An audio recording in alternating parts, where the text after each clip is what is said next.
If you have research experience and you got called for a job interview, this is how you should prepare your slides for a job talk. My name is Fadil and I recently completed my PhD in biophysics in 2024, and currently I'm working as a postdoctoral fellow at the National Institutes of Health. And here in this channel, I thought of sharing with you my story.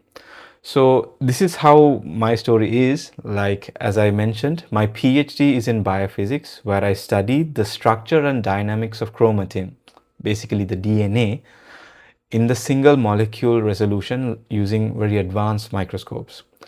The job opening was for a biology postdoctoral position. So at the moment when I first saw it, I felt like I couldn't do this because they're looking for a biologist. But as I read through the job description, I realized that they were looking for a biologist who can do biophysical characterizations and all this microscopy thing. And it was actually my PI at the time who encouraged me to apply for this, because I was having doubts whether this was for me. And this can actually happen to you as well, where you feel like this is not for me. The job description doesn't match me perfectly. And most of the times, you will never have a perfect overlap of the job description. But my PI told me to go ahead because there's no harm in applying, right? So I sent them an email, and this is how the email looked like. I'll just paraphrase it. I said, look, I'm a biophysicist who knows a little bit of biology. I know you're looking for a biologist who can do biophysics, but would you prefer someone like me? I have these skills and I'm good at these things. And here's my CV as well. After a couple of days, I received a positive email and then I got an interview. So there you have it, guys. It is possible if you go outside of your comfort zone. Now, I had to prepare a talk. Even though they did not ask for me to prepare some slides, I realized I had to be prepared just in case. So I came up with these slides. And I will show you how I created them just to give you an idea of the structure of these slides. So here's the structure of the slides. The first one has the title of the work you did. It can be your thesis title. And then the second one was the methods. Now, this is the most important slide in my opinion, because this tells you what you are capable of.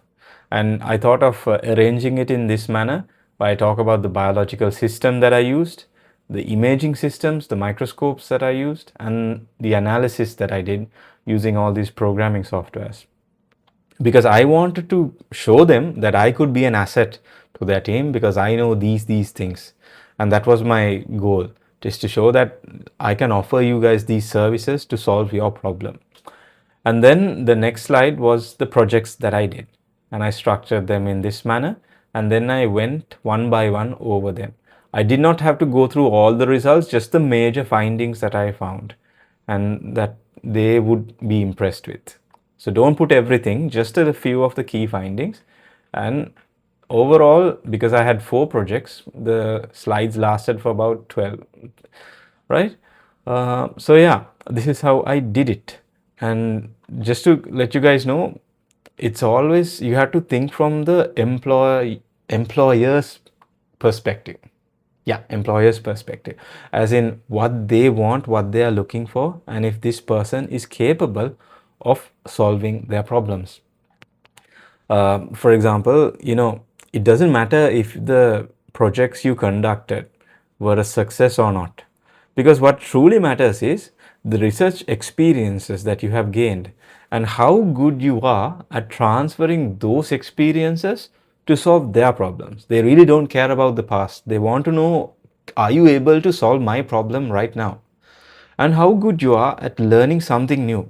So it's so, because like I said, I know a little bit of biology, but I should have the determination to tell them, look, I don't mind learning how to do a PCR. I don't mind learning how to do a Western blot, even if I have never done one. But I'm good at these things. You have to show that willingness. And the other thing is your attitude towards being uncomfortable.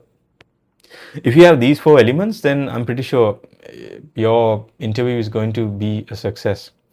And what I learned from my experience is that I should have gone in first with the biology, because they were looking for a biologist who was good at biophysics.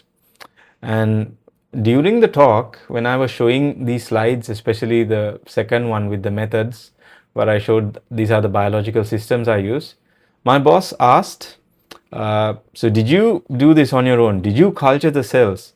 Did you prepare these cells? And I said, yeah, I know how to use a pipette. And then she laughed and said, oh, okay, that's all we need. We thought you, since you were a physicist, you have never been into a wet lab before or never held a pipette before. So, great. That's all they wanted to know. And I felt like I should have gone out with that. But, these are things you'll only know after you have done it. But I just realized if I had structured my talk in such a way that I am good at biology as well as this, it would have been much easier. But overall, this is my experience, and this is how you should also structure your slides when you're going for a job talk. I hope you found this video useful, and if you did, by all means, please subscribe and do give a thumbs up to the video. And please comment if you want to know more, and if you have other questions, then that will help me prepare future videos. Thank you so much, and I hope you have a great day.